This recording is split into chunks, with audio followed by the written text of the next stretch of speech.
Hey guys, this is Alessio Summerfield, the host of Metal Gear Mondays, and you are listening to a backlog episode of Metal Gear Monday. So if you guys hear any mention of Geek Time, the Geek Time network is since defunct, and now Metal Gear Mondays is a part of the original lineup of podcast shows from Forever and Astronaut.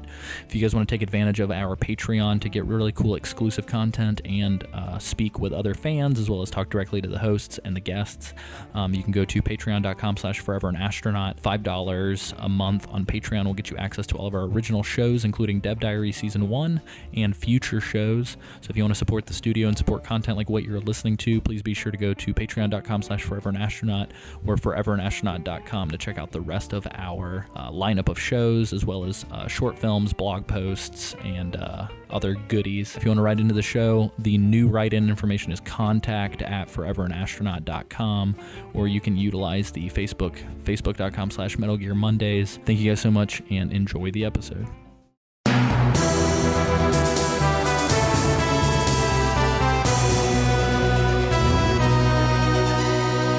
Welcome to episode 3 of Metal Gear Mondays. We're so glad that you decided to come back. I am Alessio Summerfield. I'm Cameron Hill. I'm Sam Wright, and I'm currently recording in the car on the way to Arizona because a Navajo told me so. We've got some good... Vulcan Raven came to me in a dream and told me I must drive to Arizona. Good. So I have. You got some good service, because I can hear you perfectly. I'm Isaac L. Spirit Journey service. Mm-hmm. I got one of those Wi-Fi cars. Oh. Well, I've got a fun fact for you guys, which nobody will hear until weeks after it has happened, because for those of you playing along at home, we record all of this shit out of order. So right now, I got home from working a whole lot today, and not only am I having to say, hey Kristen, I'm actually going to hang out with the dudes tonight after she hasn't seen me in 4 days, but I also have to say, hey Metal Gear Solid 5, I have to hang out with the dudes tonight, so I will touch you later. So do you actually have it now? I have it. Kristen gave it to me as an early birthday present because I turned 26 on Sunday. And I'm not even playing it right now. So you guys mean that much to me. Thank you. Thanks. Hey, Metal Gear and Chill? Metal Gear and Chill? Very cool. Well, all right, guys. We have essentially gotten a majority of the way through the game, and we should be on disc 2 right now. And we are post-torture. Last we saw our hero, we were being tortured by Ocelot and breaking a ketchup bottle and fooling poor Johnny Sasaki, who may be related to Johnny Tsunami, into letting us out of our prison cell. Tune in. Johnny Tsunami podcast coming to you soon. 2016, baby, 2016. 2016 Johnny Tsunami. We just put an ominous countdown website somewhere online. It's a countdown to a fake announcement trailer. Thanks, Hideo. But yeah, so here we are. We are making our way to the 2 comm towers. And yeah, we're going to get to a part that I literally got trapped on for the longest fucking time. So you guys can laugh at me this time. So Were essentially... you 8 years old at the time? No, I think... I'm trying to 9. remember how old I was when I played it. Yeah, I think I was like 9 or 10. But still. Still. All right, I wasn't throwing out like a super specific number. So here we are. Essentially, we have broken out of our little torture cell, and no matter what you do, this camera in this hallway will be alerted to you. But there aren't any guards in the area, so it's not a big deal. Until you get to this super fucking tricky, annoying room. Essentially what you are going to do is you have to step outside and cross this kind of walk path that's kind of extended out from the side of the building. The shit thing, and we talked about it I think in the previous episode, is that with the camera being top down the way that it is, you can't see in front of you. And the problem here is that if you switch to first person, the enemies don't show up because the draw distance is too far away. But I don't know if you guys remember this part. Do you remember the part with the long outdoor walkway and there's 3 guards at the other end? Yes. Yes. Weren't you supposed to like run past them? You're supposed to use the sniper rifle. Yeah, you like shoot one and then they go and they hide. And it looks like you're supposed to like chase them, but then they just like come right back. And then you have to like take them out one by one like that. It's a fucking nightmare. It was pretty Like, annoying. Literally, me and a good friend of mine, which shout out to Arthur Sams, who, if I remember correctly, was the first person that I ever like played this game with. He and I were stuck on this part, and literally, we would, every time we would die, we would just swap controllers and try and figure it out, and it took us fucking forever. Another way to do it too is I think you can throw stun grenades and then just run through. But yeah, I don't know. It's crazy. It's ridiculous. But right after that, there's a frozen door. You've got to blow it up with some C4, and then we start doing this whole kind of tower climb. I'm gonna kind of with the fucking rope. yeah, with the rope, man. But essentially, I'm gonna kind of speed us through this because it's kind of just running upstairs for a majority of it. It was a lot more than that to me. Yeah. Oh, tell me about it. Tell me about it, Cameron. What you got for me? All about it. Tell me. I don't know. It sounded like Isaac had something. What you I got, think we Isaac? both had something. Why don't you guys so do it at the same time? All right. Oh no. I'll try It really sucked. Climbing Yeah. those stairs. Mm-hmm. In what way? Just the the camera angles made it really hard to see what I guess everything. I don't know. And then I would always die, as always. So. Yep. Kind of off topic. Does Isaac know what he just did with that? Mm-hmm. I don't know. What? 'Cause that What was did he like do? spot on. It sounded like Gary Butterfield Oh my god, yeah, he did. with that. But I forgot about that. He used to do that all the time. yeah. well, I'm actually thinking of a different comm tower. This one was actually they're back to back, baby. Yeah. I'm thinking of B, which gave me a lot of problems. A, which is where you're ascending, was actually really easy because I just timed out throwing stun grenades and I never like touched anybody or had them touch me.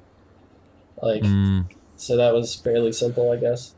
Well, it sounds like you had the right idea and the right plan, because I did not do that.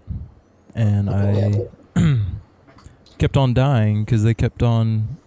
I don't know, it was weird. Like, I would throw a stun grenade, and then it would stun them for a little bit, but then they would catch up and then punch me. And, you know, I mean, Yeah. so then I would get stunned, and then I would try to throw another stun grenade, and then, you know, I'd just die. Yeah, it's one of those moments where, like, if you get hit once because of the awkward angles, like, even people that are, like, you can't even see yet, they can be shooting at you and stuff, and, like, you'll just keep getting knocked down, and, like, I definitely died a massive amount of times before I was like, okay, how can I get around this? Because I obviously can't just shoot my way through it, and had to, like, pull the stun thing. Yeah, I will say, and I do think that we're all kind of jumbling them together because apparently I'd forgotten that the big giant shootout doesn't happen until after the Hind D fight, where you're racing down the stairs. But what I was gonna say was not only when they start adding the gun turrets, like that gets ridiculous, and then the other thing is I think it's around this part of the game that you find the body armor, which I almost think is like necessary for all of the shots that you're not gonna dodge. Yeah. So I don't know. I like that, for all the shots that you're not. Yeah, but and I'm sure Cameron can attest to this. This is 100% copy pasted from Metal Gear 1 and Metal Gear 2, because there are stair ascending and descending sort of races to get away from people shooting at you in both of those games. When you say the machine things, like the surveillance cameras with with turrets the on them? machine turrets, I don't think they were in the same one as the one with all the people in it. I think that was okay. just, that that's was like right. a That's the way separate you're one. heading down. Yeah. Sorry. And that one was like let me swap out my stun grenade for my chaff. Yeah, that's true. But I blew all my chaffs on the way up, and then on the way down, I was like, damn it. I hate it when I just blow my chaff wad. Yeah, dude. Blow my chaffs all day. But yeah, and I apologize for anybody listening as well. This at least the latter half of the game for Sam and I might be hazy because we did not do our due diligence and play along with Cameron and Isaac. And after the extensive talk of the demo being played to death, I definitely think the first half of the game is more burned into my memory than the latter half. Oh, for sure, yeah. The thing about the comms tower for me, I don't remember anything, almost anything about that part except for the repelling, which I remember hating with an intense passion. Well, because you mentioned the 3 guards at the end of the hallway, but you repel before you see them. Oh, Yeah. that's right. Mm-hmm. My bad. Well, Yeah. Sam, if you'd like to talk about your repelling. I didn't like it. It seemed, as far as I can remember, it seemed really fiddly, even like for a PS1 game. Yeah. Like playing it back in the day, like it was really hard to control and kind of unnecessary. Almost, Yeah. I'd almost rather run down the tower. And I get that they put it in there to sort of like spin it a little bit and make it a little bit different, but I think it would have been better served if they would have just had you run down the tower on the other side. Mm-hmm. Isaac, Sorry, what'd you sorry think? about that. Yeah, It's burping I into didn't my care hand. for the rope Oh. repelling either. I mean, it wasn't difficult. It was just kind of, I don't know. Yeah, I just think it's kind of bad design to be like, here's this one thing that you have to learn how to do, and you're going to do it for a minute, and then you're never going to have to do it again for the rest of the game. Well, Like, that's the torture sequence as well, and the Jeep driving. Spoiler alert. torture lasts significantly longer than this repel thing, depending true. upon like how you fail. So does the fucking Jeep thing, dear Well, God. you repel twice, I think, don't you? No, just the once. And if you just like, I tried to get all the items, and I was trying to be all sneaky and like, I don't know, learn the controls, and I was like, I don't know. Eventually, I just said it's a lot easier just to hold down and hit X and just get this over with than it was to like Yeah. learn the intricacies of this mini game. Because the thing with the torture is that it has like implications for the story. Mm-hmm. The repelling just is kind of useless. Yeah. Personally, I think. I don't even know how the fuck Snake has enough time to set up a repelling point while he's being shot at by a helicopter. Oh, dude, Solid Snake. while it's exploding, like missile has already hit. He says, "Okay, let me tie this rope down," and like sets it up and is off the building that quickly. Mm-hmm. Which I guess is the only redeeming factor of this mini game. Is how quickly Snake puts it together. But yeah, that leads us to all that stuff we talked about in the towers, and then we get to fight the Hind D, which we mentioned this in the first episode, I think, but I just want to reiterate here that when the helicopter fires the missile at him, in the GameCube version, he does a kickflip off of it. So I just want to bring up how ridiculous that is again, please. Thank you. That's all I have to say. Perfect. Before going to the Hind D fight, you do have to run across an elevator that you can't use, and the elevator comes back in the big, bad, awesome way, like after the helicopter fight, which is actually one of my favorite parts in the whole game. But yeah, so with the Hind D fight, essentially Snake and Liquid get into a dick measuring contest on the roof, yelling at each other, and Snake does not realize that Liquid may actually be a little bit more equipped for the job than he is, even though he just ran from the missiles, so I don't know why he decides to just go balls out. But anyway, so we take our Stinger missile, and I would say for me, a good half, if not 3/4 of the entire fight happened in the first-person view of the Stinger missiles. What about you guys? I mean, wait, what? I missed all of that somehow. Oh, you're fine. Sorry. I'm going to cue a wet fart sound effect for after I ask that question. No, so essentially, you can't hit the Hind D except for with the Stinger missiles. Right. So I played a majority of the boss fight like in first-person view almost the entire time. I know that that's obviously the tactic, but it does tend to get harder once you get through kind of the first phase, because then he kind of gets a little bit more liberal with his missile fire. How did you guys find this boss fight? I feel like for most of the game, I tried to avoid doing first person as often as I could, because it always disoriented me. I think one of the few times I used it was like when you had to fire the launcher at the power box, back in the nuclear disposal building. But I feel like it was the easiest way to hit the helicopter in this battle. I feel like it is. Yeah. Like, Well, when you equip the Stinger, it forces you to be in first person. yeah, I know, and it was always just so jarring and disorienting. Yeah. I remember trying to shoot the helicopter with the FAMAS. Oh yeah. Because I forgot that I had picked up the Stinger. Yeah. So that was cool. Isaac, how'd you do with this one? This one wasn't that bad actually. I mean, I used the Stinger obviously, but it was just shoot and then run around the little, what do you call it, the shipping container, get out of his sight, and then shoot again. I mean, I died a lot, of course, but it wasn't the most frustrating boss for me. Sweet. Yeah, it wasn't a hard boss. Yeah. At all, I don't think. It was kind of like a spectacle kind of showpiece, I guess. It was actually kind of fun too, because unlike the other bosses, I guess other than the tank, it kind of has like a sense of urgency to it, because it's just like, man, if I don't frantically run around on this tiny spot, like I'm gonna get blown up. Mm-hmm. So I don't know. Cool. Did we ask Cameron? Yeah, I think both times he just said, Oh no, that was just me responding. No, you asked me and then Sam had something to say. Stop me if I'm being too negative, I guess. But All right, let me stop you. No, I'm kidding. Go ahead. all right. This boss fight was really easy. There wasn't that sense of urgency that you speak of with trying to run around and do all this stuff. It was pretty much like hide on one side.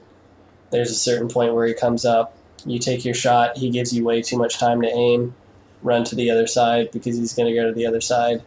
And this sort of started no, never mind. It didn't start.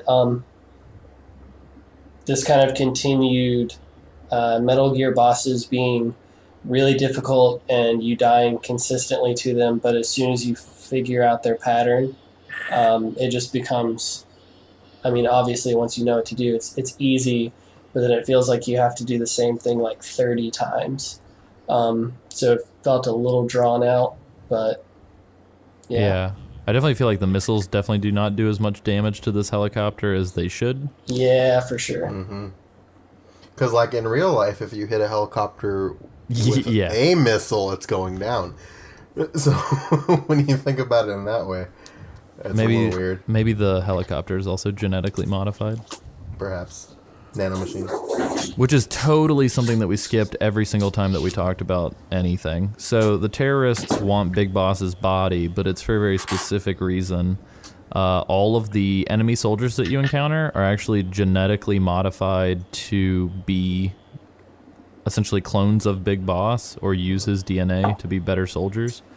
So, which is funny because they're the stupidest soldiers in the entire series for the most part. But let's blame that on their genetic degradation. But anyway, so they want the remainders of Big Boss because if they don't continue to have genetic therapy, they will die quicker than normal human beings. So it's a little bit of a Star Wars trope, I guess, in the fact that like, oh, all the clone troopers are clones. But that is kind of the premise, is that a majority of the soldiers that you encounter in the game are actually like genetically mutated to kind of be super soldiers, which is why they're called the genome soldiers. But yeah, so, and also Liquid is this. So I just wanted to backtrack before we get to the end of the game and not talk about it. But anyway, so once you wrap up this fight, Liquid essentially becomes a flaming ball and the whole helicopter kind of takes off, or I guess he's smoking badly and he just flies off. Snake has a Kodak conversation. I'm trying to remember exactly. Can anybody refresh my memory as to what happens post-fight that makes, besides Otacon saying, hey, the elevator is fixed, why did we come to the roof to begin with? You go to the roof because... Is it because the helicopter's just like waiting for you? Is that why why Snake goes to the roof? No, it's this, the pathway. All right, so if you go into the comm tower and you try and walk down, the path is like fucked up. Uh-huh. So you have to use the elevator, and at that point, there's like boxes blocking your way, and the only way you can go is up, and that's just like there's no real reason. It's like you're just trying to figure out what you should be doing. Okay. So after their conversation and the helicopter goes away, Otacon phones you and says, yo, dog, got the elevator fixed, which leads to the dopest shit Oh, ever. I love this part. Because when you get in the elevator, he calls you and says there's some dudes in the elevator wearing stealth suits. It's so good. Well, and like the build up to it is the best part because it's like Snake gets on the elevator and then the overweight siren goes off and it's like, meh. And Otacon and Snake are like, that's peculiar. Like, this elevator's cleared for 650 pounds. Like, why am I setting it off? And then not only that, but like shortly thereafter, while the elevator is in movement, Otacon like phones Snake back and he's like, hey, do you remember what happened to the stealth suits in the lab? Like, I only see one of them. We had like 4 or 5. And as soon as you get off, you realize like, oh shit, there are people in the corners of the elevator that are stealthed. Yep. And it's super intense. The one thing that I don't dig about it is I believe after you kill the 4 that are in the elevator with you, that more dudes just like mysteriously pop up. Is it just the 4 or is there more than 4? I can't remember. It's just the 4. I think it's just the 4. Yeah. Okay. Metal Gear 2 definitely has like endless elevator mode, which is ridiculous. But yeah. The thing that I don't recall about this and it seems kind of dumb because if you don't complete the game and then get the stealth suit at the end, why wouldn't you be able to pick one up off of these guys? That always bothered me. It's true. Maybe it's also invisible and Snake does not know how to pick it up. So the thermal goggle is for a silly banana? That's true. Isaac, what did you think of this part? I thought it was cool. I mean... Did you get spooked? Did you get as spooked as Otacon got? His face was like crammed into the little screen. I will say the first time... the first time it did... I mean, okay, because I died. Let's be honest, I died here too. But the first time the cutscene happened, whatever, the codec cutscene, I was way into it. I was like, what? There's somebody in here? And then Otacon goes, yeah, and I'm like, and then, and then I have to shoot some guys, and then so that part was like, okay, I'll just shoot you and you, but the cutscene was really cool. I want to see a super cut of every time Isaac died, just like... It's like a 2-hour YouTube video, and it's like the middle of like the most tense moment of the game. They're like, Snake, you've got to do something, and it exits the codec, and immediately Isaac just gets like shot in the face and dies every time. Yeah, and then I'll sing dum dum dum dum dum. Oh man, Cam Dog, what was your? It reminded me of like a Jurassic Park moment, so I almost want to call it like the Michael Crichton experience. What was your Michael Crichton experience, Cameron? I liked it. I really enjoyed this part. But I just I thought it was interesting. I like that reveal, like the whole conversation building up to it and whatnot. Yeah. Sick. Well, actually, I fucked up, and Disc 2 happens after this next fight. Yeah. So we're not on Disc 2 yet, but we're about to be. All right, so you come out of this shit. You come out of there. You get out of the elevator. We go outside in the snow, and poor Otacon, not only did somebody steal all of his stealth suits, but Snake's about to steal his heart. We get outside, and little Miss Sniper Wolf, who scratched Snake and gave him her little death mark, has come back to claim her prize. And so we kind of get into this, like, if you played Metal Gear Solid 3 any, it's almost like a prototype for what the fight with the end will be, which is super cool. But essentially we're... spoilers, but I never fought the end. Because I did that thing. You fuck up? You cheated every time? Not every time, but like the first time I cheated. There's and I didn't. What? And I didn't realize. I didn't realize what I was doing. Sorry. No, Sam's jumping ahead a little bit, but there's a boss that you can cheese like a motherfucker in Metal Gear Solid 3. I think there's actually 3 ways to cheat to get around him. Or 2 ways. There's 2 ways for sure. But anyway, so we are out in this snowfield, and you are in another sniper battle, except, unlike before, which it seemed like most of our complaints were that the whole thing was happening in this giant hallway, you kind of have free reign, so you can kind of hide behind trees, hide on, like, little hills, run around, but it's you and Sniper Wolf kind of in, like, a sniper fight, like a enemy at the gates moment, if you've seen that movie. And it's pretty neat. Cameron, were you frustrated with this as much as you were with the first Sniper Wolf fight? No, and I also didn't have any of the what is the drug that you take to like stimulate? Diazepam. Yeah. I had no diazepam, but I still managed to do this a hell of a lot easier than the first one. I think she waits around a lot, and she'll like run to a spot and she'll sit there for like a good minute, and then she'll flip around. She has to like set up and aim and stuff like that. And it was a lot easier. It was nice. Isaac, Hey, how did you feel? so this one, all right. Backtracking to the first time we had to fight her. I got frustrated. I don't know if you remember, but I got frustrated because I couldn't aim worth anything. Yeah. No, I remember you were sniper. stuck on it for a little bit. Yeah. So at this point, I was like, I'm not going to do this again. So I look up, actually, Bilbo Boy's guide. Shout out to Bilbo Boy. Yo, my bro, Bilbo. Metal Gear Monday sponsored by Bilbo Boy. And he says to take the Nikita. And Oh my God, overkill. Yeah, no, I was reading, and that's what I did the first time I did too, because I couldn't hit her with the sniper rifle. So I said, I'm gonna use missiles. Yeah. And I did. And it was Doesn't she shoot the missiles though? No. If you can like finagle it behind her, she can't shoot it. If you can Shadow Moses drift. You can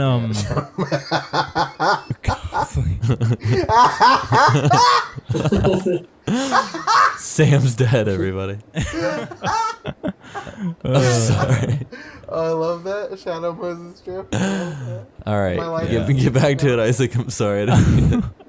No, but you go into first person mode with the Nikita, and so you just fire the missile, get in first person mode, and just aim it, or just I guess go to wherever she is and then blow her up.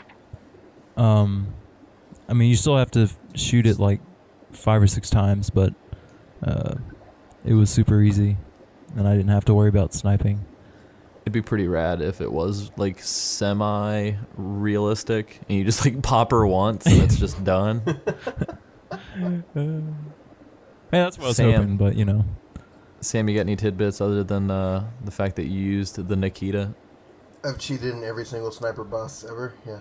Yeah, that's your track record. The thing about this one though, compared to, because I kind of get Cameron's frustrations about the first one in the hallway, but the difference here is that it's a little more open. You have a little bit more choice about where you want to go and do. It's fun. It's just fun if you do it the right way. Yeah. There's not a lot of things in this field, but I do think that it might be as big as the heliport area, if not bigger, which is kind of nice. Because I know we were talking about how the game never really like opens back up like that again. Yeah. But it's funny because right after this, it closes up again a lot. In a hardcore type of way. Yeah. A freaking blast furnace, man. Real quick, right after this, whenever you finish fighting Sniper Wolf, she goes down for the count. Ocelot, Otacon kind of comes out of nowhere and has the first of his many emotional breakdowns. Oh, yeah, sad. for sure. He has, yeah. he has one 'Cause, like, he- breakdown per game, and this is his breakdown. Because like he fell in love with her. Yeah, did you guys feel... I remember as a kid feeling like I did not pick up that there was anything there, but I do remember playing through it several other times and noticing just like little things here and there where like Otacon will offhandedly mention something about Sniper Wolf here and there, kind of leading up to it, but did you guys feel like it kind of came out of nowhere? Yeah. The first few times I did. But just like you, like as I got older and played it more, you kind of notice little things about it. Yeah, he's just being little. And I can't recall, like, to me it seemed like it was a complete, like, just unrequited love. Like, she didn't care about him, obviously. Do you guys feel that way too, or did I miss the mark a little bit? Am I remembering weird? Didn't she mention something about him, like, as she was dying? But yeah, because she's definitely dying in his arms. Yeah. I can't remember if she mentioned something about like loving him back, or if like she was just. I can't remember the conversation, is what I'm saying. So maybe Cameron or Isaac could clarify. I can't. Come on, guys. You're supposed to be our safety here. There was really no mention. I mean, I think the love kind of came out of nowhere, and then I think they try and say like, "Oh no, they did have moments before. You just didn't see them," and none of it really made sense, because I think she makes some mention to where it's like, you helped me feed my wolves or whatever the fuck. Something along those lines. I remember that exact phrase being said. That would be amazing.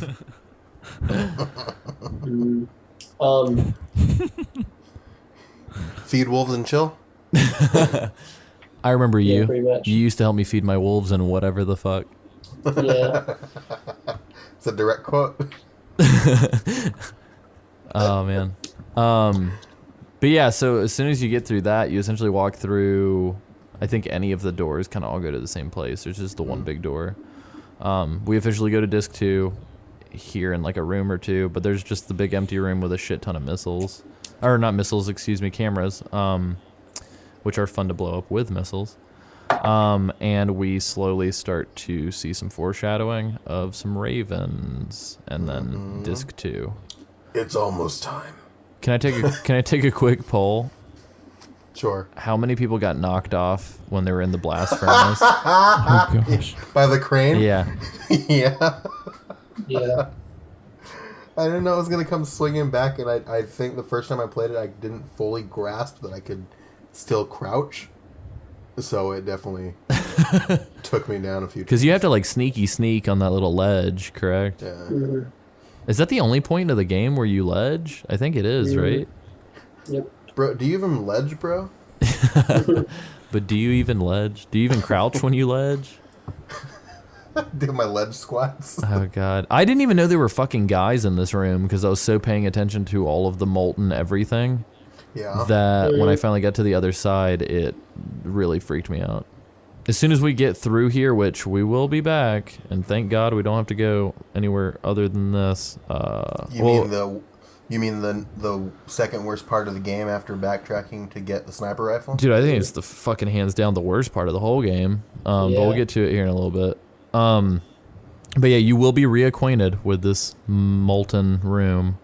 And I honestly, I think in trying to think of the verisimilitude of the space, would this be where they dispose of the nuclear weapons? Like, what are they doing with a fucking blast furnace in this area? I don't know. Probably.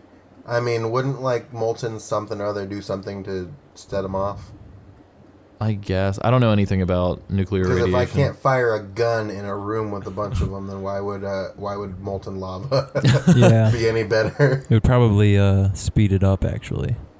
Yeah. So why does this exist? For the key card or whatever, you know. Specifically The for only that? purpose.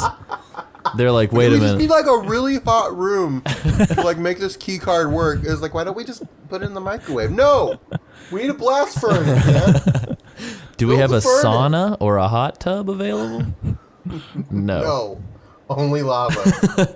Secretly, if you beat the game 100 times and you come back in Tuxedo Snake mode, you will see that Chris Redfield from Resident Evil 5 is in the middle of the lava punching boulders. Ooh. What? No, I'm kidding. That's a Resident Evil 5 joke. Has anybody played that? Yeah, oh god. The end of the okay. game is the fucking main character punching rocks inside of an active volcano. Yeah. Isaac and Cameron. Thanks for spoiling it for me. Oh I man, remember. that old game. Now Cameron can never play Resident Evil 5. What a travesty. Yeah. That's a fun co-op game. Anyway, No, it's not. that's for our Resident Evil podcast. It's I like to just pretend that we all have like 25 podcast shows that we each host on the side. All right, so anyway, we go through the doors, and I believe that the little cargo elevator is here as well, and we entered this gigantic room filled with shipping containers and It's some very, very friendly cold. birds. Cameron, tell me about your first time with the Vulcan Raven. The Vulcan Raven, this guy, actually, he glitched out and he got stuck. And Yes. he was really, so like, he launches off his thing, and then some boxes fall down, and then he's inside the boxes. So I just, like, launched missiles, and he would just stand there and take it. And then it was over. Did he spout little one-liners while you just sat there punishing him? Yeah, and they like it was glitching out, and the audio was like really weird. So like he's walking, and you hear like the metal from it, and it was like, like it was just a really strange thing, but it was neat. He's making music for you. He loves you. Thanks, Vulcan. But yeah, this guy, Thanks, Daddy Vulcan, for my music. and, like everything about this game was like fairly acceptable, as far as like, oh, they're just trying to tell a story, and then it just gets really I'm missing the word. Are you talking about It just gets banana really fuck fucking crazy? when like a raven flies out of his head, and then you hear cuckoo in the background, and I don't know, that was a big moment for me. That really kept me trucking. Nanomachines. Don't worry about the floating psychic that can set fire to the room or the shapeshifter. But yeah, I totally feel you. I was gonna say like I feel like at this point I was like fuck it, like I'm waiting for like Reptile Men and like Superman to show up. Yeah. Oh man. It's good. Isaac, what'd you think of the Raven? This little puzzle boss. He's my favorite. So Oh, you liked him? Well, I mean, I think he's as a character, he's I enjoy him. awesome. The fight was not terrible. I kind of liked it actually, just running around and then having to shoot him up, I guess is the term. That is in the industry. That's what the kids say these days. But yeah, I mean, it wasn't anything. Again, the thing that stole the show was the cutscene after when you defeat him.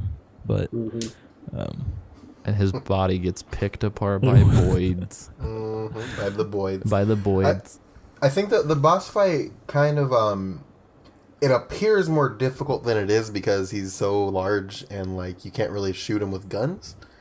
But like once you realize that you can shoot missiles up his ass like all day. Pump that ass. pump that ass with missiles. It really you really figure out how easy it is. I'm uber uncomfortable. I have one quick question. How does he not burn the living shit out of himself with that giant canister full of ammunition on his back that is speeding through the minigun? The Raven. yeah, I'd have to agree. As the Sioux people know, the Raven, the snake has no hands with which to scratch its back. It just crawls on its belly. Cryptic metaphor. Yes.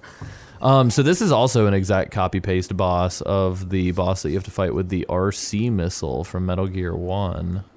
Cameron, do you remember that guy? He was a little different. Yeah, He no, was I know, more, but like the agile.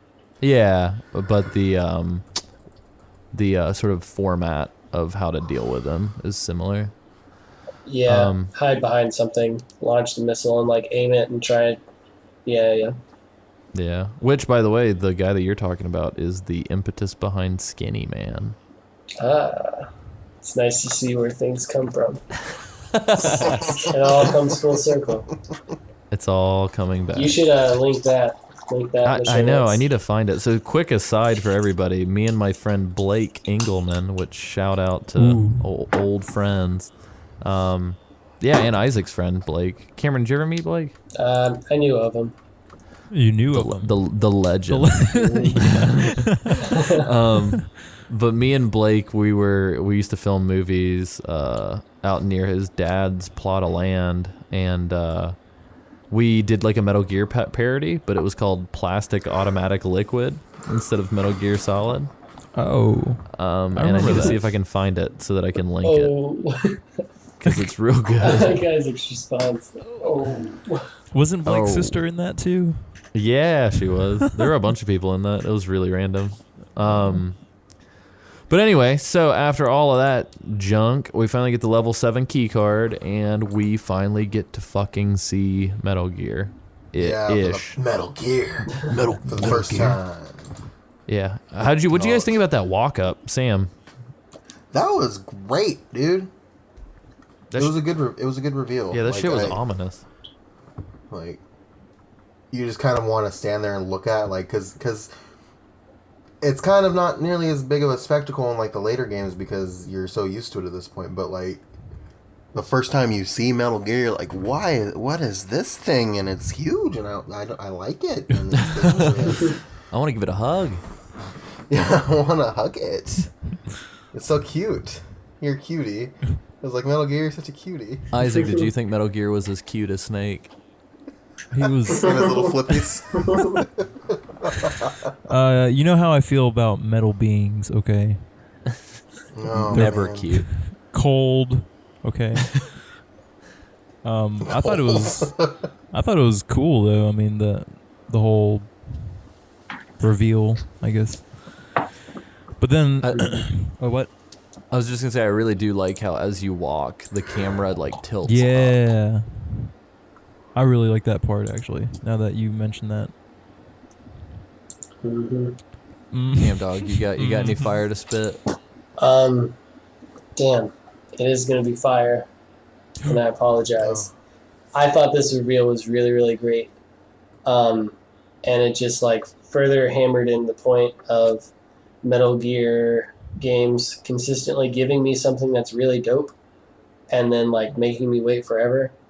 So it's like, hey, here's Metal Gear. This is what you've been waiting for. Are you pumped? Are you excited? Are you ready? Are you ready to see what this is all about?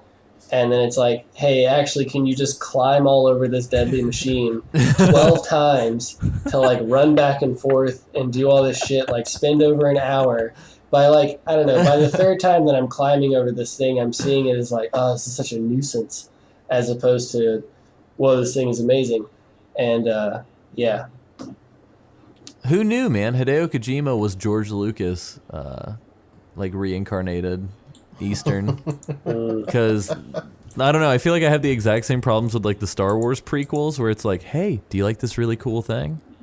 Well, you're going to have to wait 2.5 hours and then you're going to see it for 10 seconds. But, no, I feel you, but I'm going to go ahead and say, guys, and let's fucking pull your pitchforks and your torches and your machine guns out. This is the worst goddamn part of the game immediately after one of the coolest reveals in the entire game. Yeah. Like, Jesus Christ. I've been thinking about it. I've been thinking about it since I said second, and it's most certainly the worst.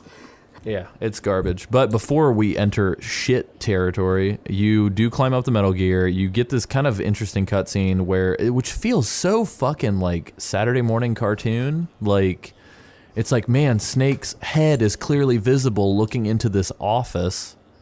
And Ocelot and Liquid are just kind of having like their bad guy powwow, let's talk about the plan meeting. Where it's just like, hey, Sam, do you want to go meet in a very tall spot and stand where Isaac and Cameron can find us and just sit here and talk about how we're going to kill them in their sleep? Like Yeah. that was pretty much what happened. Like it's bananas. Wait, we're still gonna do that, right? Yeah. That was just me alluding to it. Oh, gotcha. But yeah, so as soon as they conveniently leave, Snake goes in there and he's like, "What the fuck is this?" And you find the PAL key, or he already has the PAL key, but he hears them talking about how to do it. Anyway, finally initiates his and part. that key is not your pal. Yeah. Oh shit! It was in so Metal Gear Solid Ground Zero's the Deja Vu mission at the end. I said that weird. The Deja Vu mission. The Deja Vu. Keep trying. Keep Deja vu. trying. Deja It's Vu. like we're going to Club Deja Vu tonight after the podcast. Deja Vu. But the Deja Vu mission at the very end has a quiz, and since it's a Metal Gear Solid 1 throwback, there's a hard mode and a normal mode quiz. And one of the questions was, what does PAL stand for? And I cannot fucking remember. So I'm going to look it up really quick. Pretty awesome. Permissive action link. Left dad. Left dad? What? Pretty awesome left dad. One word, left dad. But it stands for permissive action link. Okay, anyway, I think I guessed it at random and got it on that quiz. So yeah, so essentially the premise for those of you who are playing along with the show or have not played the games and you're vicariously playing through us talking about it, which I apologize, we're skipping a lot of detail. What this key is, you will come to find, the key gets dropped into the goddamn ditch below the Metal Gear, and you have to run down and get it. Yeah, That's what happened. Which is step Which one is- and the yeah. worst thing ever. Which is step one of fucking like 20. Anyway, so you find it, but you can't find it unless you fucking walk every square step of the ditch. And once you finally grab it, you realize that this key changes shape based on what temperature it's at. Yeah. And not only is there just like a room temperature and a cold temperature and a hot temperature, but if you spend too much time, like say, let's just say, just think about this for a second. You spend over an hour going to where the cold place is, but you realize on the way back that you have to cross through the hot place. If you take too long on the hot place and you get all the way to the control room and you go, why isn't it working? And you look in your inventory and it's cooled back to room temperature and you got to do it again.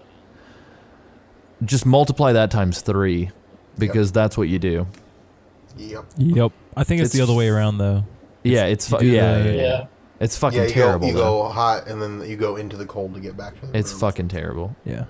What? So Cameron, I remember off mic, you definitely were telling me that you were considering not finishing the game at this point. Yeah. Tell me more. Feed me. Yeah, with what I mentioned before, with it just being like such a buzzkill. I don't know. I was playing the game. I think I mentioned in 2 sittings I played the game, which actually turned into 3 because of this. But like I was trying to beat it that night, and then when this whole PAL thing showed up, I just it really threw me off, and then I didn't want to play the game, and then I didn't want to play it the next day because I knew what I was going to have to do, and I was ready to be at the end, and I was ready to figure out why I was even playing this game in the first place. Oh my god. And I think that this is probably one of the worst game design moments that's ever happened in the history of games. And I think some might excuse it as being an older game, so it's okay. But I don't think games that came out 15 years before this, I never saw an issue just this disheartening.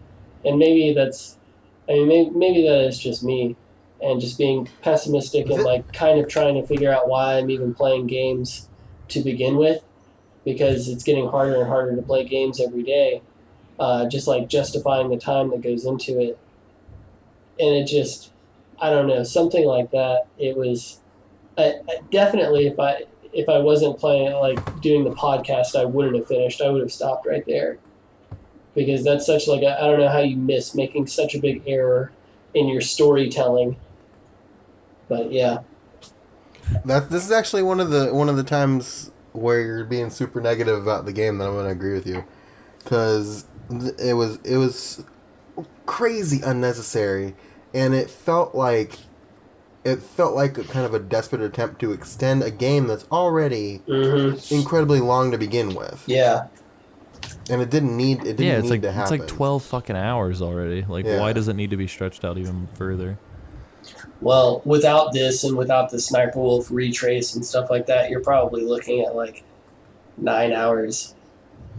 And like for back in that day, like in the that's perfect. I feel like that's perfectly acceptable. Mm-hmm. Yeah. And Honestly. and I'm sure that there's like more time that goes into it, with it just being a new gen game, and then like you've got to think if the game is really good, like there's replay value. Like I would already be replaying the game if I didn't know that I had to do the PAL stuff and the Sniper Wolf stuff, like just to see like, oh, let me see if I can do this without killing anybody, or I don't know, things like that.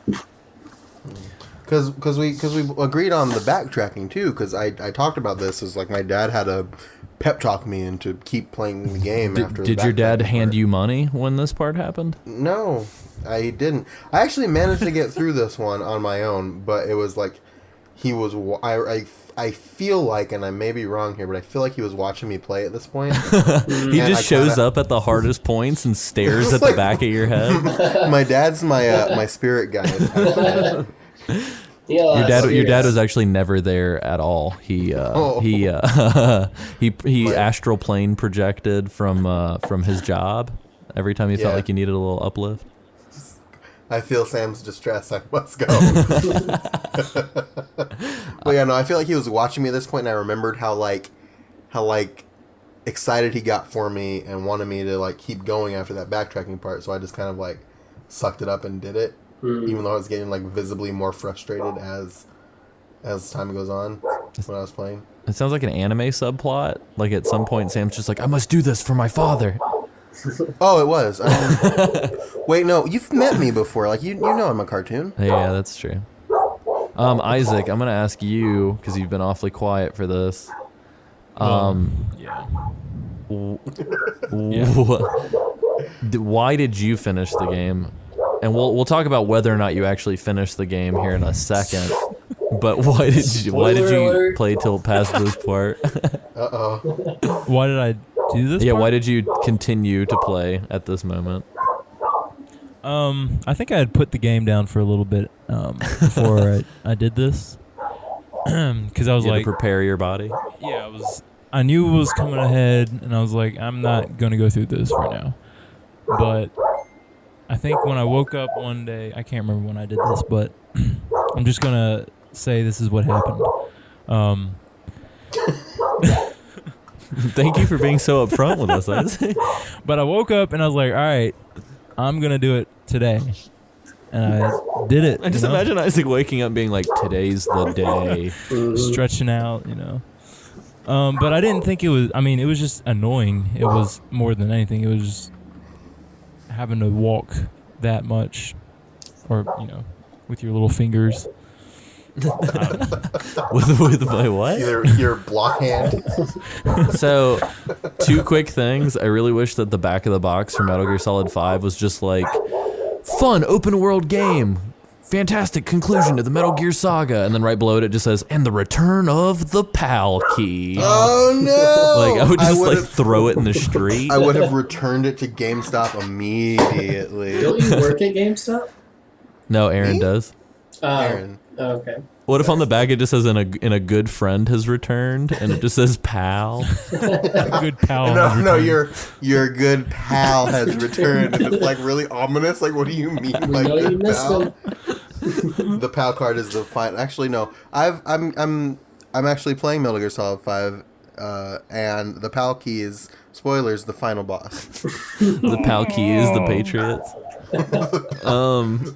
So Patriots and Left Dad. yeah. I'm sorry. The other Oh thing no, you're fine. Go ahead. Good. that was annoying, apart from the backtracking, was having to wait in the room for it to turn. Yep. Like you had to just run around in the room for Yeah. like 5 minutes, and then it would finally turn blue or red. And I was like, ugh. I will say, Can we let's commit to a little exercise real quick. Let's go around the room. Let's just think for a second. Play devil's advocate. Is this a skit? No, it's not a skit. Let's play devil's advocate. Why the fuck would you keep this in the game? Like, is there any reason? Literally what Sam said, just to lengthen the game. You think it's just for padding? Yeah, and well, I think padding. Two, I think Hideo kind of had it backwards to where he was like, oh, like, I just gave him Metal Gear. Let me keep him going for a little bit longer until you get to fight Metal Gear. And, bad idea. He was trying to like prolong the foreplay. Yeah. Let me tell you why I think it makes sense in kayfabe, and if you don't know that word, it's a wrestling term. Look it up. Hell yeah. Let me go to Google. Let me go to my kosher Google, Google.com. There's news all about this kayfabe. How the fuck do you spell it? It's Kayfabe. kayfabe. It is the portrayal of staged events within an industry as real or true. So it's like pretending everything about wrestling is real. So pretending that the world of Metal Gear is real. I don't pretend, dog. Okay. I think the reason why this card would exist is that it's a nuclear launch weapon. So a lot of like those things have like the suitcases and they have like 3-tier authentication things. This is just like this world's unique way of perpetuating it. That makes sense. Yeah, just kind of like the academic term for kayfabe is verisimilitude. So to just play into the world, I guess. Oh, is that an actual thing? Yeah. Hey, Nice. can I play the devil's advocate? Yeah, to double what just happened? double devil, dog. Double dip in that. Okay, Triple so D. if that was the case, and I'm not arguing with that. I mean, that sounds logical to me, but you know how doing the whole sequence or whatever will turn it is like a switch. It'll either turn or activate it or deactivate it, right? Mm-hmm. So what if it was activated and you're trying to quickly deactivate it? I mean, that process doesn't really work in that sense. You know what I mean? Yeah, that's true. You'd have to, because it's a very binary system that they have in place here. Yeah. Like, Yeah. it's like a light switch is protecting Metal Gear. Like, who the fuck thought up this system? Otacon. Yeah. Dirty son Good of a point. gun. Dude, I feel like Snake definitely should have gotten on the Kodak with Otacon and just been like, you stupid motherfucker, why would you do this? Yeah, definitely. I'm going to go ahead and, real quick before we move forward, I want to spotlight this fucking saint of patience that I've discovered on Game FAQs. You mean Bilbo Boy? No, Gas Mask 13, 3 years ago, posted a forum into the general MGS talk that just says, I keep dying after I put the PAL key in the third time, I'm seriously stuck. And the forum thread goes to talk about how every time he gets the card key changed to the third thing, he fucking dies in the gas room and has to do the whole thing over again, and has done it multiple times. No. So who is this champion of patience? This champion of patience and social justice. Jesus Christ, that guy is... Ugh. Yeah. I want that. I want that determination for anything. Oh, hey, real quick. Isaac mentioned like the activation, deactivation, and I know Alessio also mentioned you obviously know that they see you, and you know what's going on.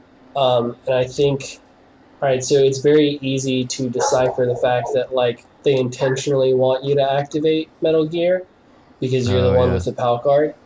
And that, I mean, that only adds to like what I was saying, to where it's like, I really don't want to do this because I don't want to be the one activating this.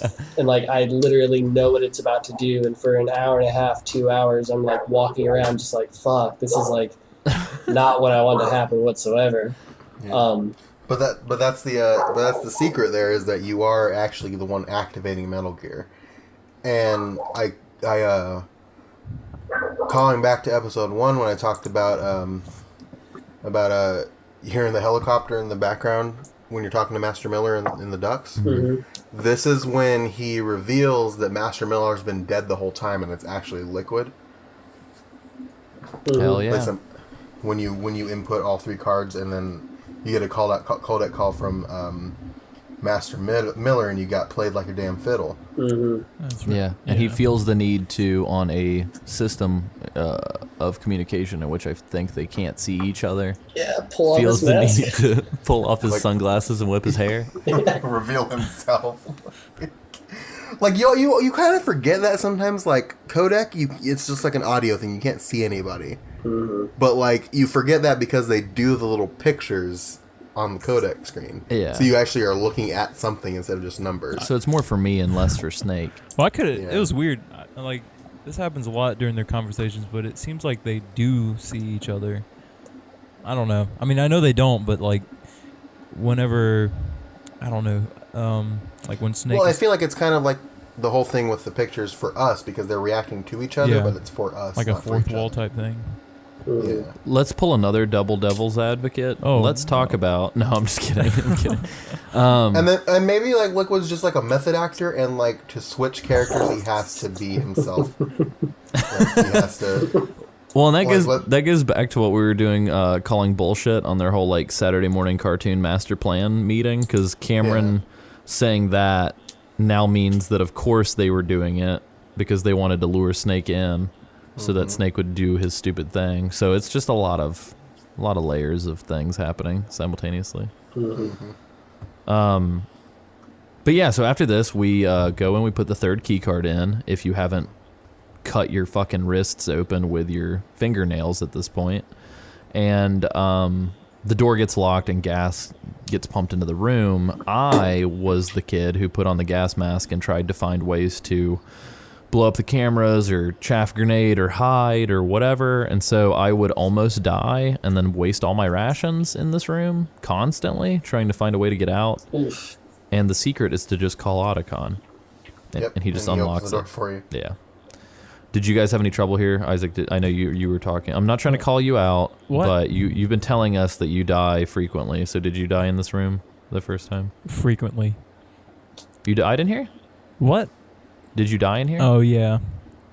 Oh, is that a does bad- it reset? So- Does it reset to this spot? Yeah. It's like Oh, after. Well, hold on. Let me think about this. I know I didn't have to do the whole crap, like all over the walking all over again. So we're giving Gas Mask Dude way too much credit. Yeah. Let me redact our game FAQ spotlight. Saint of Patience, Gas Mask. I think when I died in this room, I had to. What did I have to do? I just had to input the 3rd key.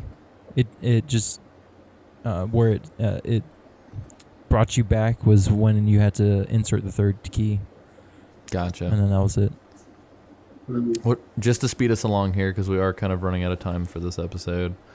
Now we get to fight a robot. Yeah. The robot.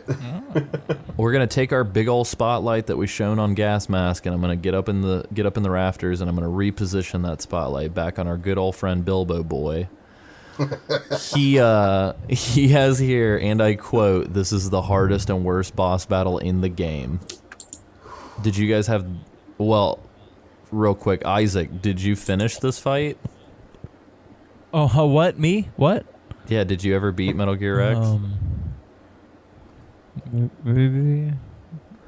Sounds like a resounding yes to me, guys. All right, Let's Cameron. continue. Cameron, tell me about your date with the devil. It was difficult, but it was just another case of like, oh, I've got your pattern now. You're not even hitting me, and I just have to make sure that I do this thing 10 times in a row. And then I Very did it. neat. Man. Real quick before we bounce to everybody else's opinions, I forgot to mention that as the fight is happening, Snake's about to get straight fucking murdered by By foot. by Frank Jaeger. Okay, this is dope. Yeah, it's dope as shit. So, real quick, just to kind of get everybody up to speed, just in case people aren't playing and they're relying on us. Frank Jaeger, or Gray Fox, is the ninja from earlier in the game that we fought, and it turns out that he has mysteriously come back to Shadow Moses Island. However, and correct me if I'm wrong, gentlemen, we find out his backstory from his sister before this, Naomi Campbell. who is Naomi. And it turns out that Naomi intentionally reactivated him here. Oh man, yeah, we've been skipping over like all the plot stuff. Yeah, and so yeah, it's a big game for us to tackle in like 4 episodes, but I guess I don't know. But yeah, so essentially the whole sort of Frank Yeager plot line is that Naomi reactivated him and was working on him for all this stealth, crazy future technology, wartime stuff, and Gray Fox only knows the battlefield and only knows fighting and is subconsciously kind of protecting his friend, who we will find out more about in Metal Gear 2, their relationship, in Metal Gear 1. What did you guys think of, because I mean, at this point, Frank Yeager is just dead, like forever dead for the rest of the series, except for the prequel games. So Frank Yeager as a character... Real quick, can you not say stuff like that? Because you just ruined everything. Ruined what? I was being sarcastic. I don't know if that came across, but I'm playing Metal Gear Solid 2 right now. And I've actually encountered a strikingly similar ninja. And this is in the future. So now I know that is not going to be my Jaeger bomb. I don't know, and man. It is in fact going to be someone else. Maybe. Who knows, man? Red herrings. Who knows about any of this stuff, guys? But yeah, anyway, so Mr. Frank Yeager is down for the count, maybe, question mark. What did you guys think of his sort of story arc within the game? I found it as one of the more sort of satisfying stories in the whole game. Mm-hmm. What did you guys think Isaac. of his sacrifice? My sacrifice. I really liked it. It pulled everything together. And I guess cinematically, it was also a really cool cutscene, if I remember correctly. It was very... was this the one that was very psychedelic in nature? I don't know. I can't remember. What game are you playing, dog? Oh, you know me. Just This is the one where he Gray tells Fox, he Mega Man's the Metal Gear, and then he gets pinned in between the Metal Gear. Oh, wait. Did but Isaac do this fight? Did you get that far? Yeah. But I thought, all right, so he comes in, and you guys get behind what do you call it? A container or something, right? And then he's telling you all the stuff, but I thought it like kicks back to all this crazy stuff that was... Oh, I think it does have flashback little moments in his story. Yeah. Oh, does it? Am I the only one too? And I hope this doesn't come across as being insensitive. I feel like, so Phil Lamar voices Frank Yeager. Phil Lamar is also... Isn't he Vamp? Yeah, he's also Vamp. Is Phil Lamar a black guy? Too soon. Yeah. Okay, because I've always thought, I was like, the ninja sounds strikingly like a black man, but has the face of like a pale white man. Doesn't the name Lamar clue you? The name Frank. Oh, and I forgot, I think Phil Lamar is also in Office Space. Oh, he is? Is he? Yeah, like as him, like not as himself, but like live action. Anyway, I apologize. Hopefully nobody thinks I'm being racist. That hot fucking photo, man. I'm gonna link that shit. Oh.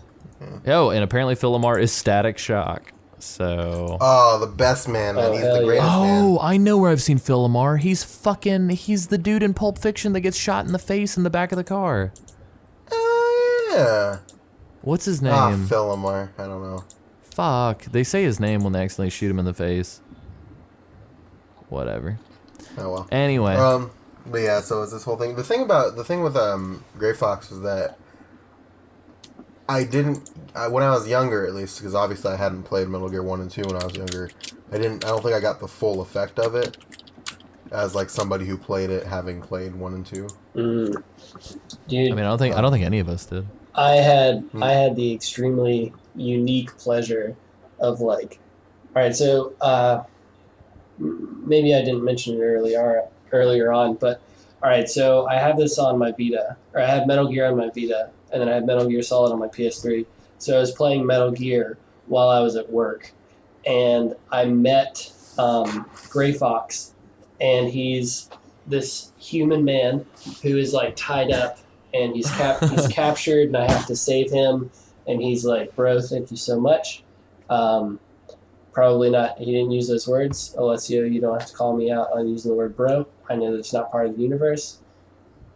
I'm pretty sure people. I don't know. I feel like somebody would call somebody a bro in Metal Gear. The word bro is not Bro. kayfabe. Dude, it's just our universe. All right. It's just ours, not none other. But no, it was really cool for me to see Gray Fox, and then whenever I got home, I was playing the game, and then I got the reveal that he was Ninja, and it was like, oh fuck, what has happened like in this time span for it to become that? Like I'm now fighting this guy, and I think that gave his whole story like a bunch of depth to me, I guess. So, Did you yeah. did you get to him in Metal Gear 2? No, I was not there yet. Oh, have you gotten to him since? Wait, what? Have you finished Metal Gear 2? Yeah, I did that after Metal Gear Solid, though. Oh, okay. I was gonna say, so let's talk about how Snake is a fucking bastard to this man and ruins his life in every fucking game. Yeah, Snake's a chump. Yeah. Anyway, so yeah, Frank Yeager gets squashed. Because I don't know if you guys know this, but foxes hunt jackals. Yum, yum, yum. But then we have this fight with the Metal Gear, which is a little bit tricky. Sam, can you tell us about your experience with the Metal Gear? Death mostly. I think it's just sort of how we all like. I know Cameron just mentioned once you get the pattern, you're good, but it took me a minute to realize you have to knock out that satellite dome. Yeah, and it's if you have chaff grenades, now is the time to use them, for sure. Because he can't see you, so he's just kind of like firing blind. And when he uses the chaff grenades, and you take the missile and you shoot the satellite, and then once you figure it out, it's relatively easy. But yeah. Isaac, let's pretend that you beat it. Can you tell us what it would have been like? It was so easy, and just kind of, we just hung out together and watched TV. It was the best time, I just pictured them just like sitting down. And oh yeah, he didn't kill Ninja, so it was even better. Ninja showed up, and the three of you guys. No, I Just chilled for I can go. Metal Gear and chill. metal chill solid. They just hung out and watched reruns of the Wayans brothers. That's what I do every day. All right, so yeah. Oh, sorry. I Isaac, can go ahead. into my dread if you want. Do you want me to? Go into your what? My the dread of me playing this. Yeah, Yeah. go for it. What's it been like, man? Tell me about your pain. So I think the problem stemmed from I didn't know at this point I was gonna have to fight Metal Gear X. So at this point I only had I think 1 or 2 rations. I think I had like 1 ration. Getting past the first part was terrible because it was almost impossible for me to do it with 1 ration. I don't know, you guys probably just flew through it, but once I played it about 100 times, I was able to get past the first part without getting hit. Jesus. Yeah, that's how many times I attempted this. Isaac speed runs the Metal Gear X fight for fun now. So, Just part So- one. I speedrun the game to feel alive. and then this is where I stopped playing. All right, so in the second, oh crap, hold on. Whoa, what were those sounds? Yeah, Soupy. So then the second part, for some reason, when I aimed the Stinger at the cockpit, and it did the little lock-in sound, I would fire it, and it would deal no damage, and I didn't understand that. So I would die because I couldn't damage him, but he would, inevitably kill me. Sheesh. So I couldn't figure out how to actually hit him because I was trying all the different angles. I was like, maybe if I stand on this side and I lock on, it'll damage him. I mean, sometimes it would hit him, but I think the cockpit itself has to open up for him to be vulnerable. Wait, Is really? that right? Yeah, Or am I thinking yeah. of two? You do the dish until the cockpit opens up, and then you shoot the cockpit. oh my gosh. Gotcha. Yeah, because every time the cockpit or the dish like gets hit, doesn't the Metal Gear scream a little bit? Yeah. The dish? What dish? The radome on top, the satellite. Oh, I thought the satellite. You're talking about on the left or the right yeah, side. I think you have to hit it. That You have to hit was- something to get it to open. Yeah, that was the right. That was the first part.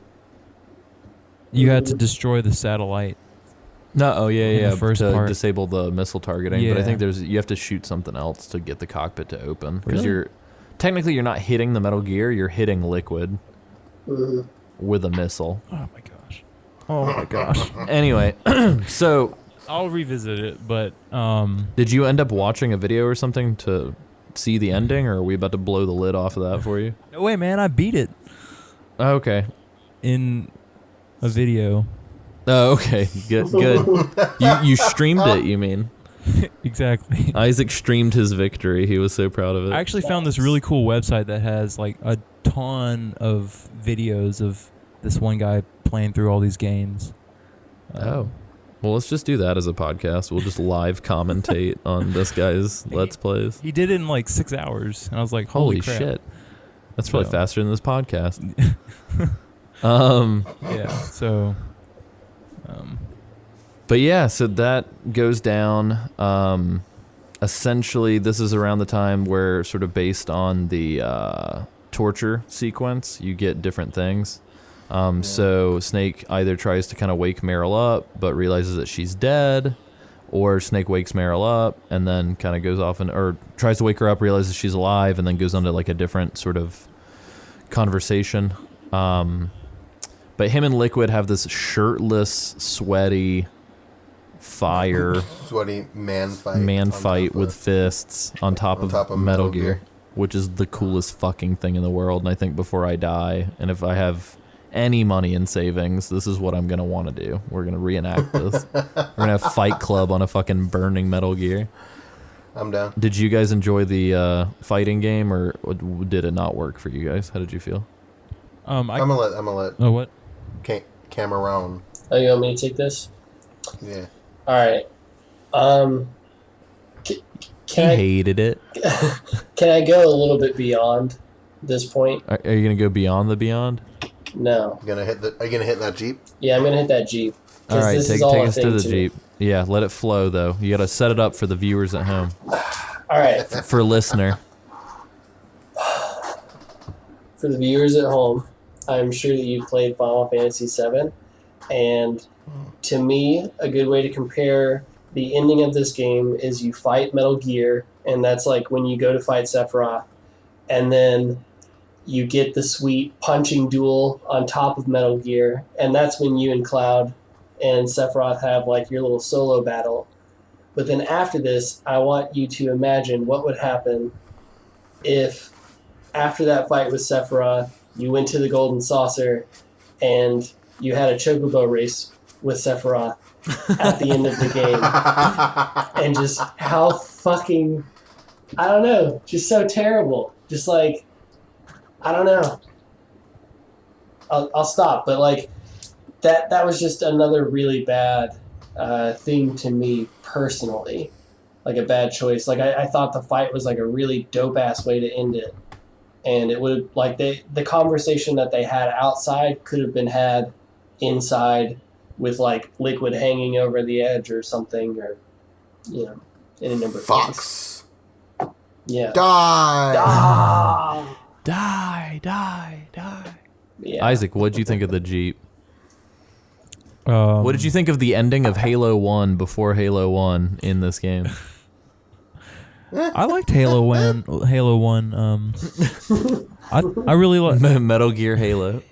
I kind of like the that we're talking about Halo, right? So Yeah. I guess you had like 10 minutes or whatever to beat it or to get out of it. And I thought it was, I mean, it was hard, but I thought it was really fun. Unlike this one, apparently, Is that right? Did I say the right thing? Did you just point at Cameron when you said this one? Or were you talking about the game? Oh, okay. I thought you were like, unlike this one. No, Yeah, go ahead. I get you. You got me. Gotcha. Sam, what'd you think? I'm agreeing with Cameron a lot. I'm actually with Cameron because I thought that the fist fight with Liquid was really cool. And I feel like they could have had that moment after the Jeep in there and then had him die and then just have like it's like a cutscene. But it seems like it feels like they were adding tension to the end of the game when they really didn't need to. Like, you just fought a giant robot that just killed a good friend of yours, and then you had a fist fight with your frickin' brother, because that was something we skipped over too. We didn't talk about how Liquid calls him brother, and then they reveal that their son's a big boss. Clone sons. Clones, yeah, clones. Yeah. Les enfants terribles. Yeah. Those terrible children. Yeah. And then they reveal that, and you just had a fist fight with your brother. They didn't need to artificially like ham fist a Jeep battle in the end of the game. Mm-hmm. There was no need for it. It shouldn't have been there. I will say that. So I'm gonna play Kojima's advocate on this. I will say that. So I think yes, I think all of this shit stems from going back to the sort of kayfabe verisimilitude stuff we were talking about. I think the backtracking throughout the game has been done in a way to kind of like keep it feeling like, oh shit, Snake doesn't have a sniper rifle, there wouldn't be one over here, let's make him run back. Like, and same with the card keys. I almost feel like with this it's like, dude, the like Secretary of Defense or whoever the fuck it is just said that they're about to carpet bomb the entire facility. Like, you need to get the fuck out of there. And so I see the reason. It's almost like watching somebody's like first film. Like, I see the reason why you think we should see the man walk to the bathroom and then go to the bathroom and then walk downstairs and then eat lunch.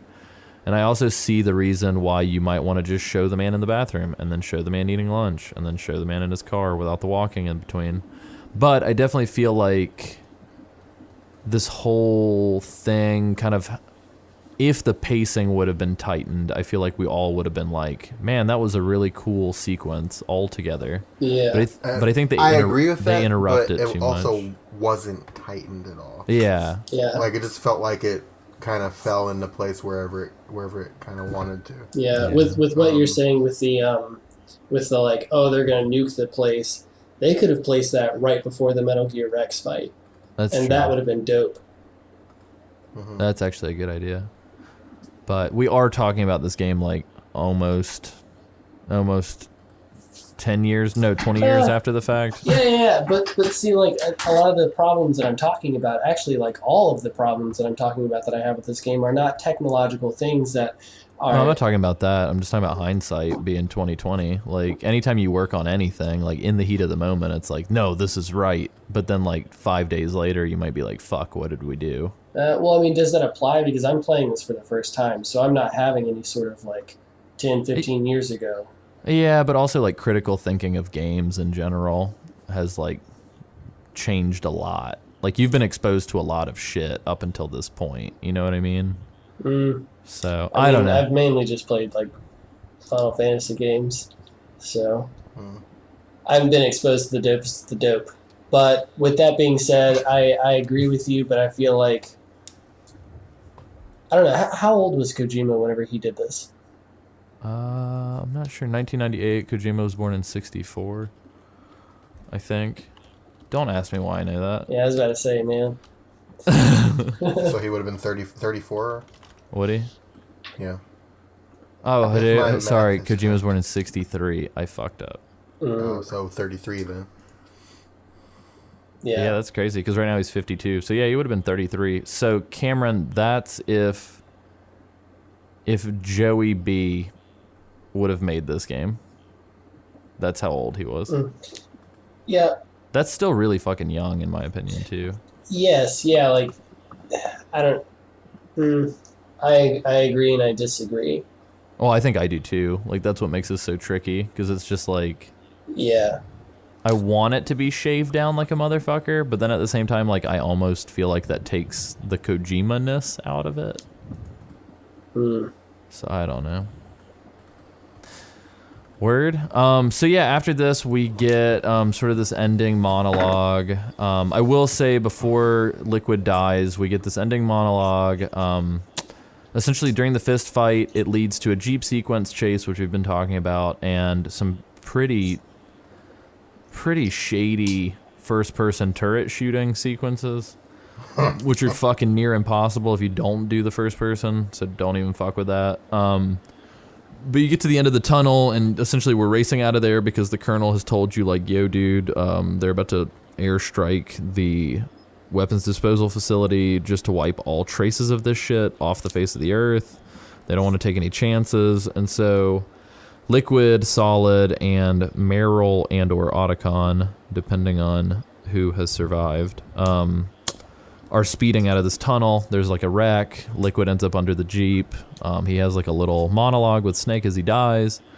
And we kind of get the wrap up on Liquid and Solid's relationship is that Liquid talks about how they are both clones of their father, Big Boss. However, Liquid is under the impression that he was deemed the shit one and given the recessive genes, and that Snake was the dominant one who was given all of the best genes and was engineered to succeed. Yeah, it turns out that Liquid's the one with the dominant genes, and that's why Foxdie killed him, because Naomi rigged it to kill the dominant genes in Big Boss. Yeah. And Snake survived that happening. Yeah, which takes us back to the fact that we did not talk about the fact that the Foxdie that killed the DARPA chief and ArmsTech president and Liquid. You mean a decoy? Oh yeah, decoy octopus. Yep. Yeah, so we're just gonna list out twists at this point. The virus was coded by Naomi, and by the way, the DARPA chief is not the DARPA chief. He was Decoy Octopus, who is a member of Foxhound. So, who was planted to try and get information from you because Ocelot fucked up and killed the DARPA chief. Fucked up in air quotes. Because, super twist, apparently Ocelot's been fucking playing everybody like a fiddle and has just been collecting the Metal Gear data for, drumroll please, the President of the United States of America. Who is? And what's his name? George Sears. What's his code name? We can't talk about that yet. Oh, really? Well, doesn't that happen in 2? No, it happens in 1. He says his code name. He does? Yeah, he actually says his yeah. code name before he says Mr. President. Oh. Well, it's, So it's Solidus Snake. Dope. Yeah. Dope. So you got So yeah, those are Solid, all the Liquid, and twists. Solidus. Those Yeah. are all the twists, and then we wrap it all up with riding off into the sunset, followed with the ending theme music, which is this very corny, like J-pop anime exit music. Oh, I love it. Yeah. You like This is it? the How best part. dare you? I love that song. Dude, the best is yet that to makes me come. cringe so hard. Best part about the whole man, game. So good. The part that had me cringing was like hey, if you didn't understand that this is about life surviving, let me show you a bunch of deers yeah. and consistently repeat, we gotta survive. I do like the I do love the like corny fucking like show real life footage at the end of this game. Mm-hmm. Yeah. They do it in like all of them. Yeah, they've done it throughout this game. They show like some bomb footage and like people prepping weapons and stuff like that. I like it. Yeah, it's cool. It's Isaac, one like what did you think when you saw it? I saw both endings because I was special. So Isaac actually played through it twice for the show. Yeah, Because I he had to was play bad through it running his twice for you second guys. I thought the ending with Meryl was hilarious and very corny. Yeah. Porny? Hell yeah. Well, you know that too, but you know. But it was like You guys didn't get the secret ending? Snake was it. I don't know. It was weird. It seemed like Snake was not Snake. Like the way he was acting. I don't know. That's kind of like the first time you get any sort of Erection. interaction with Snake, where like I don't know, he's talking and he's stating his feelings as opposed to repeating someone's statement to them. Yeah, it's weird. Because doesn't he like? I just want to like. Doesn't he reveal like my name's David? Yeah. Oh yeah. Just like out of nowhere. Yeah. And they never bring it up Yeah, again. there's like she doesn't prompt him whatsoever. He's just like, by the way. Hey, you know, My name's David. you know, what's funny about that is that David and David Otacon, Hayter. David and Hal, Oh yeah. is the two main characters from 2001: Space Odyssey. Yeah, and I think that's what they were trying to go with. Yeah. If you did you guys get which ending did you guys get? I got them both. Oh, my bad. Yeah. Dog- Well, I played it so yeah, many it's been a times, while. you know. Yeah, I got the Meryl one. Does she evolve? Mm. Anyway, the ending with Otacon was even more hilarious because at the end, when he introduces himself, he's like, "By the way, my name's David," or whatever. I like your Snake voice. Snake Yeah. goes under his breath. He goes, like Dave and what is it? Like Dave and Hal, and they both bust out laughing, like, and then they ride off across the.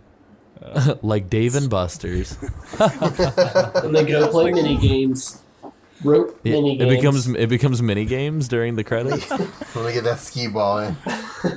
That's crazy. But yeah, so The Best Is Yet to Come plays in the background. We get the I credit love roll. that song and so much. yeah, it's actually better than the 2 ending music because I did not like that one at all. But yeah, so that's pretty much the end of the game. We are not going to dive into too many wrap-up thoughts because the next little episode is just going to be wrap-up thoughts and ideas for the sequel. However, I do want to hear everybody's sort of general consensus now that we've completely been through the game. Isaac, what was your... If you had to review this thing and give me like a number or a figure or something, and then give me like a 2-sentence kind of back of the box, what would you say? Summing up the game. No, summing up like your feelings on the game. Oh, feelings. Tell me about your Those feelings. I would give it.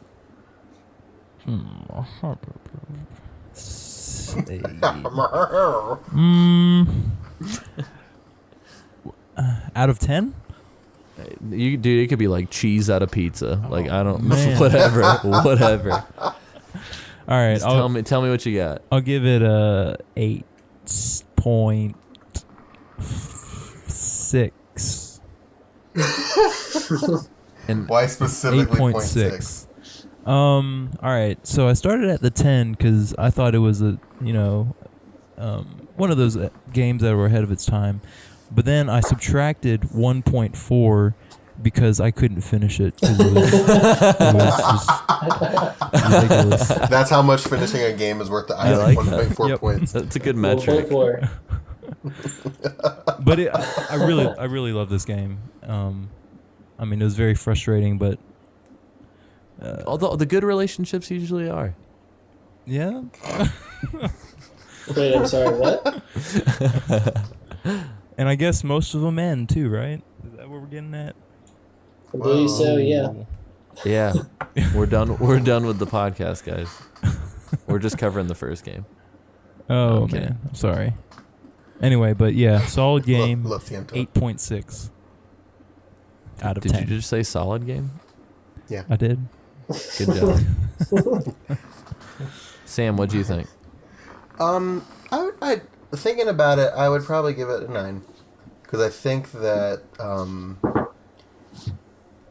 it's one of the more important games that have come out in the last many years. It was very ahead of its time for what it was doing, and I think had it not put in those couple sequences, like the backtracking and the key card stuff, it would have been almost a perfect game for the time that it came out, honestly. So I would give it probably a 9. Sweet. I'm bracing myself for Cameron. Man, am I that bad? Brace yourself for Cameron. Is it that bad? No, I just like the phrase "brace yourself for Cameron." All right, Cameron, my Are you guys butt cheeks braced? are clenched. Are you guys my, braced? my My my asshole butt is cheeks so are tight. clenched for hate. So tight right now. I gotta stretch before this one. Oh All right, guys, he's about to hit it out of the park. no. What happened? I'm flexing What real happened? hard. Hold on, I gotta cherish Slip. this because me and Cameron's friendship might be over shortly. Yeah. Just let it happen. kidding, It'll be I'm over kidding. soon. All right. Alessio, you're correct. Friendship is over after this. Damn. because Oh. I That's- give that's this the game rating? a 6 out of 10. No, silly, turn it upside down. That's a 9. No, it's definitely a 6. Yeah, 6. 6 out of 10. And the reason why I say that is because I think this game is really, it has a lot of unique factors about it that really like set it apart from other games, and I think it aged flawlessly. I don't think like any of the problems with this game are due to age or any technological things like that. But overall, I think the story was not necessarily the story. Hold on.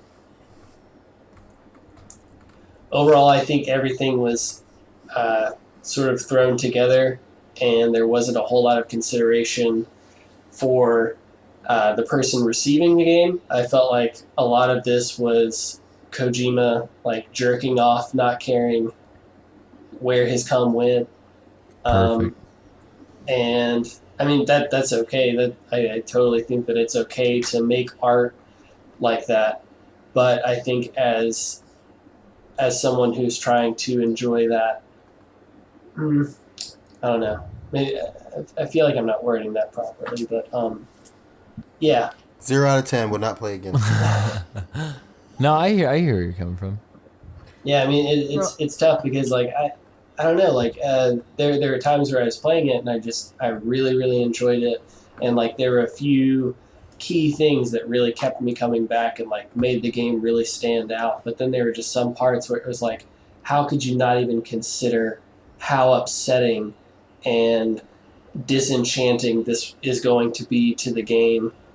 And maybe with what Alessio said, people not having played a lot of games before that didn't really have any sort of preconceived notions of like how to tell a story and things like that. But I mean, I also disagree. I mean, Kojima's in his 30s and he's obviously read books and he's seen movies and he is aware of what storytelling is. And if he wants to be a storyteller, I'm sure he's attempted to learn the methodology behind telling a story, and I don't feel like there was any of that involved with this game whatsoever. I felt like this was a sandbox for a bunch of different ways of... never mind, I'm going to stop right there. But yeah, Alessio, what did you think? Why did you stop? Just because it was just going to be a rant, I guess. Dude, I heard like the orchestral score kicking up behind you. It was just like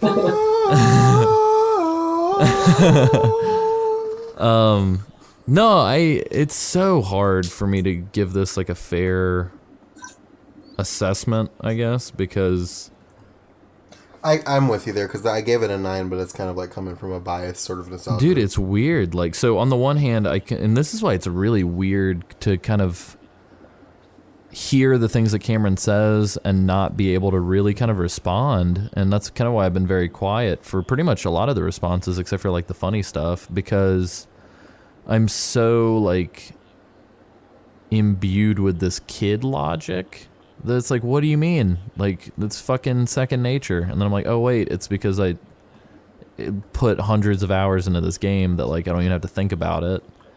So I don't know, it's weird. Like, on the one hand, I completely see where Cameron's coming from and I completely agree with it. But then on the other hand, like, the opposite. So I don't know. It's interesting. So I think in the spirit of that, so like the backtracking was shit, but I almost so with me it's not like, I like how Isaac did it because he set like a high score and then chipped away at it. And I've definitely seen reviews Mind you, do he that. only chipped away at it. For one not being thing. able to beat it. But at the same time, like, I almost want to judge it just based on, like, does it accomplish what it wants to accomplish? And I feel like in a lot of ways, Kojima did what he wanted to do with it, because I've never heard him, like, talk shit about it. And I don't know if that's just him being polite or what, but it just seems like everybody who was involved really enjoyed doing it. And I think it's difficult because with a movie, there's like a 3-act structure and there's like a very set, rigid, like, this is how you tell a story. But a movie is also 2 hours. And a book and a novel is much more free form, and you can pretty much do whatever the fuck you want, and we live and breathe these characters for like a month of our lives. So games fit in this kind of weird in-between. And so for me, I don't know. I definitely get the gripes, but I feel like the gripes are just hyper annoying and not so bad as to make the experience not worth enjoyment. So I don't know, man. I think in the spirit of like the dissonance that I'm having, I'm gonna have to like retroactively give it like, I don't know, probably like, I'd say between like a 7 and an 8 out of 10. Here's where I'm gonna compromise. I'm gonna take a 1.5 away from it for every time I felt like I wanted to quit playing it back when it first came out. So on that token, it'd probably be a 7. Yeah. Because if a game does something that makes you want to quit playing it out of frustration, that's kind of poor game design. And well, that's also kind of like From Software's entire fucking stable of games right now is. Well, yeah, but like that's the whole game, and that's the point of the game. The point of Metal Gear Solid was not to do that. That's true. And I feel like I can say 7 is not a bad game. 7 is actually a very good game in the realm of video game, because I do feel like the game itself accomplished what it wanted to, as far as storytelling goes, and I will always appreciate it for being that game. And there's nothing anybody can say that'll take that away from Metal Gear Solid, for me at least.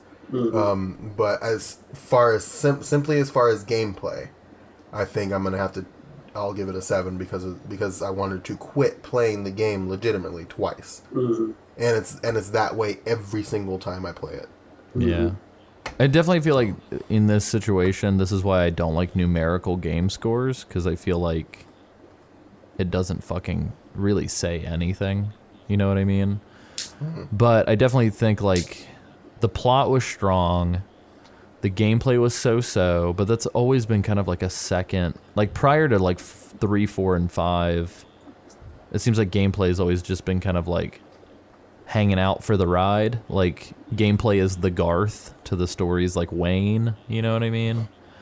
And so I feel like from the sound design and the plot and just, I'm glad like should this game exist? 10 out of 10. Was this game clunky at times? Fucking 7 out of 10 for sure. But there's just so many things about it that like still left a mark on the game industry like to this day. And I agree with that. But it's like, if there's a part of a game and you stop playing that game, you don't get that experience. That's true. So the gameplay while being secondary to the story, obviously, it's your funnel, and it's taking you to the important parts of the story. Mm-hmm. So I think it's almost kind of foolish to not grade a game on the gameplay as well as the story. So it's kind of the Eastern way of developing games, though, for real, because even RPGs like make you grind out to get to the story points. So there's like very much so this like work hard and be rewarded with story that is like very prevalent in Japanese games. But yeah, that's true. It's weird. So, and that's the reason why I'm like, well, is the backtracking just like a thing that they didn't think through, or is it like legitimately like is there a methodology behind it where it's just like, no, we wanted to give you a little taste of what's to come, but then make you work your ass off for it. And like, regardless of why they did it, what Cameron said still rings true, but it'd be interesting to kind of see that kind of takeaway. But anyway, so we're running really fucking late this week. Sorry, guys. Definitely check us out next week. We are going to be giving sort of any sort of final thoughts before we shut the book on Metal Gear Solid 1, and then we will be discussing what we think may happen in the future, and then we will be talking about reading some reader responses or listener responses. So it should be fun. But that has been this week, and don't forget, it's just a box. Just a box.